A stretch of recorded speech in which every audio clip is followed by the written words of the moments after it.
Welcome back to Tell Me a Story by Teresa, and we are still reading out of the fairy tale book. And today's story is Hansel and Gretel by Margaret. So let's get started.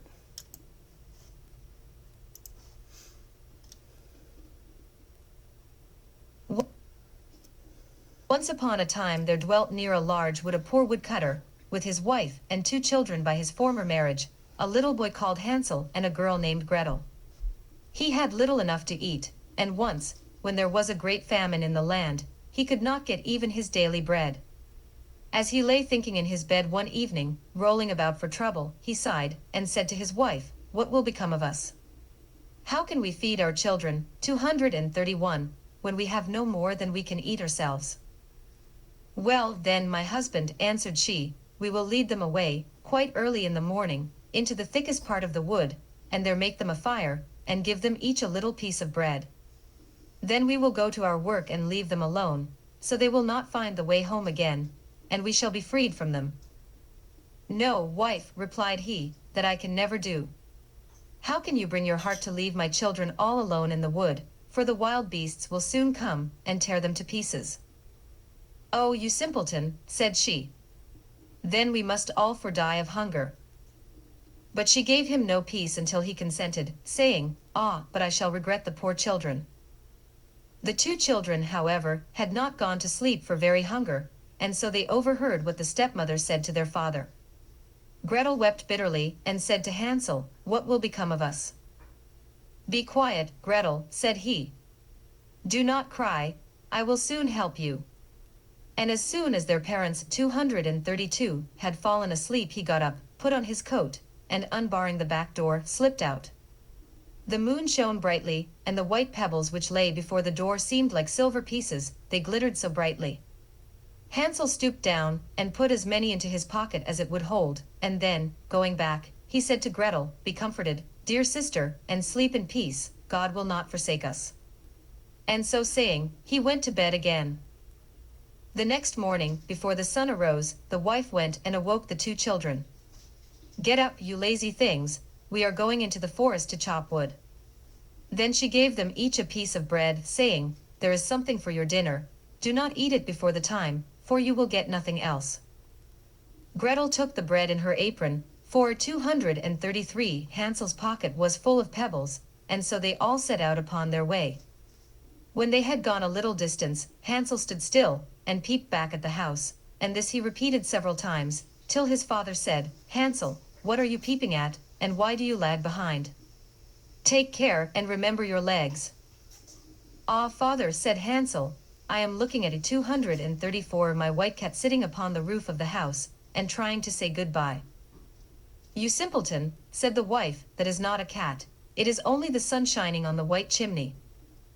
But in reality Hansel was not looking at a cat, but every time he stopped he dropped a pebble out of his pocket upon the path. When they came to the middle of the wood, the father told the children to collect wood, and he would make them a fire, so that they should not be cold. So Hansel and Gretel gathered 235, together quite a little mountain of twigs.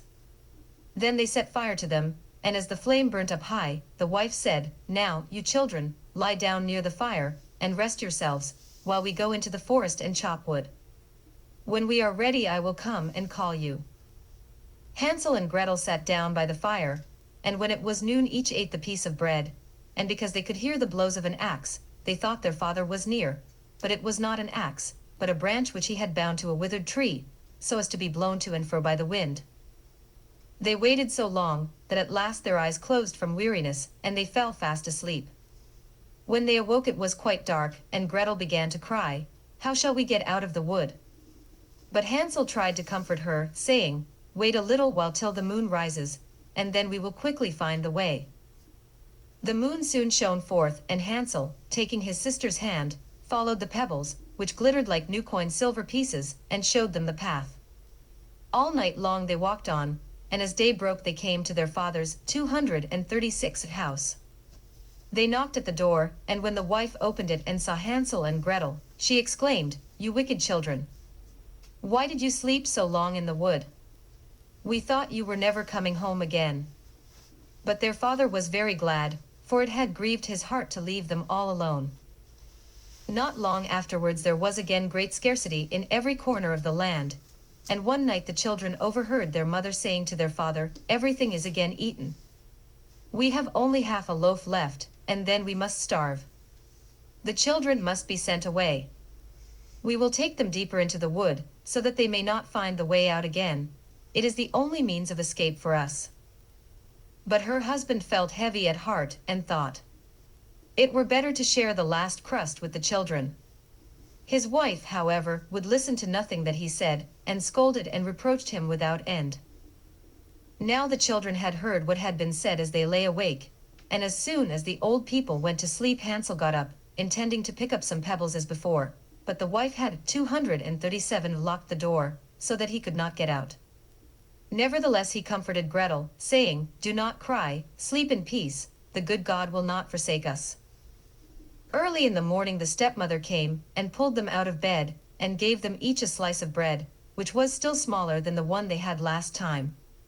On the way Hansel broke his in his pocket, and stooping every now and then, dropped a crumb upon the path.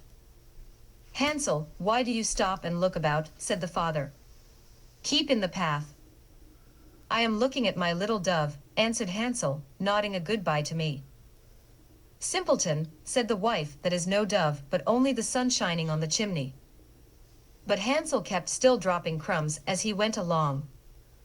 The mother led the children deep into the wood, where they had never been before, and there, making an immense fire, she said to them, "Sit down here and rest, and when you feel tired you can sleep for a little while. We are going into the forest to Hew wood, and in the evening, when we are ready, we will come and fetch you." 238. When noon came Gretel shared her bread with Hansel, who had strewn his on the path. They then went to sleep, but the evening arrived and no one came to visit the poor children, and in the dark night they awoke, and Hansel comforted his sister by saying, "Only wait, Gretel, till the moon comes out, then we shall see the crumbs of bread which I have dropped, and they will show us the way home." When the moon shone they got up, but they could not see any crumbs, for the thousands of birds which had been flying about in the woods and fields had picked them all up. Hansel kept saying to Gretel, "We will soon find the way." But they did not.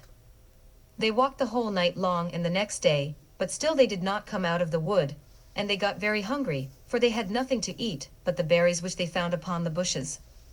Soon they got so tired that they could not drag themselves along, so they lay down under a tree and went to sleep.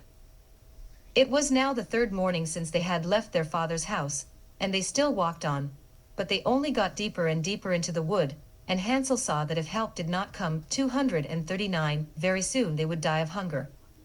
About the middle of the day they saw a beautiful snow-white bird sitting on a bough, which sang so sweetly that they stood still and listened to it. It soon left off and, spreading its wings, flew away. They followed it until it arrived at a cottage, upon the roof of which it perched, and when they went close up to it they saw that the cottage was made of bread and cakes, and the window panes were of clear sugar. "We will go in there," said Hansel, "and have a glorious feast. I will eat a piece of the roof, and you can eat the window. Will they not be sweet?" So Hansel reached up and broke a piece off the roof, in order to see how it tasted, while Gretel stepped up to the window and began to bite it.